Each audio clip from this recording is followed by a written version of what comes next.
ku isaha ushobora kugenda mu muhanda ugahana umwana uzabyara imyaka 2030, cyangwa ukaba wahura na sogokuru wawe umaze imyaka 300 yitabye Imana. Uyu munsi ntibikiri ibanga ko kugenda mu gihe cyangwa se gutembera mu bihe ari ikintu gishoboka cyane.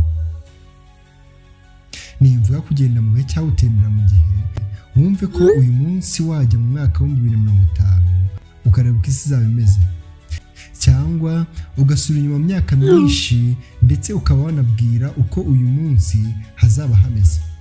Uko birumvikana icyo gihe 2025 haba ari ahazaza kuri bo, nk'uko natwe twumva ko 2050 haba ari ahazaza kuri twebwe.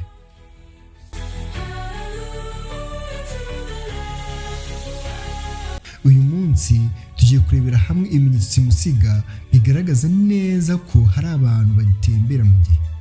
Nawe ushobora kuba ubana nabo cyangwa ukaba uri umwe muri bo.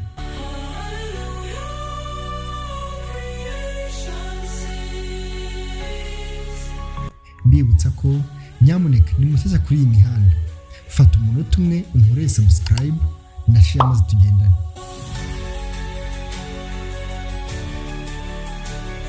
Bamwe mu bahanga b'isi bagiye bemeza ndetse bagaragaza ko hari ibihamya ko gutembera mu gihe bishoboka kandi bikorwa.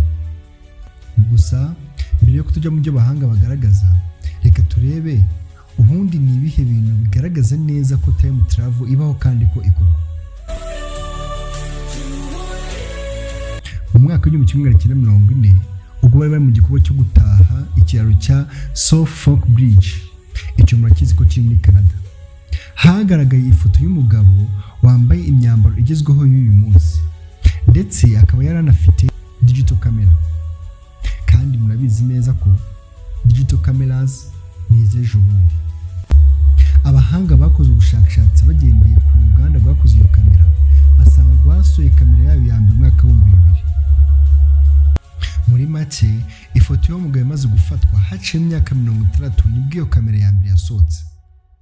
Icyo ni kimwe mu bimenyetso bya mbere by'umuntu wagaragaye yatembereye mu gihe. John Titor ushobora kubona umuzi kuko uyu mugabo ni icyamamare cyane, yagaragaye cyane mu mbuga mu mwaka wa 2000. Uyu mugabo yagaragaye cyane ku mbuga nkoranyambaga avuga ko yaturutse mu mwaka wa 2036.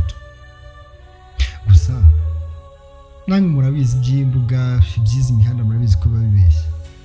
Gusa itandukano ryahagurukije abahanga b'isi, uyu mugabo avuga ko yaturutse mu mwaka wa 2030 kandi akaza yari umusirikare wa Amerika muri icyo gihe, ndetse akaza afite ubuhanga burenze cyane muri siyansi, ndetse kugeza n'ubu bimwe mu byo yavuze impamvu uyu munsi, ariko akaba yaraje abizi neza uko bikorwa ndetse n'uburyo bizavurwamo, ndetse yagiye avuga bimwe mu bizaba kandi koko bikabaho. Mu mwaka wa 2001 nibwo yatangaje ko agiye gusubira mu gihe cye. Kuva icyo gihe kugeza n'izi saha ntiyongeye kugaragara ku isi. Andre Crisir, uyu nawe mushobora kuba muzi. Uyu mugabo yafashwe na FBI nyuma yo kwinjiza amafaranga menshi cyane mu bucuruzi bw'imigabane, ndetse ibyo akabikora ahere ku mafaranga amadolari 800 gusa, agahita abona amafaranga arenga miliyari 350 mu cyumweru kimwe gusa. Uwo mugabo arimo araburana, we yivugiye ko aturutse mu mwaka wa 2250, ndetse ko ibijyanye n'ubucuruzi bw'imigabane muri uwo mwaka ari ikintu cyateye imbere cyane. Akimara kurekurwa, uwo mugabo yahise avuga ko agiye gusubira mu gihe cye. Kuva uwo munsi kugeza n'isaha ntarongera kugaragara, ndetse n'aho yakoreraga ntihongeye kumva n'inkuru ye.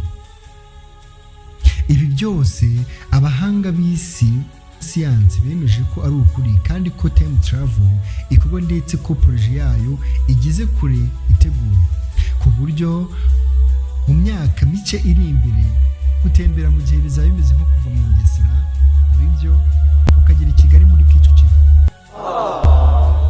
Mbibutsa ko ndi mushyashya muri iyi mihanda.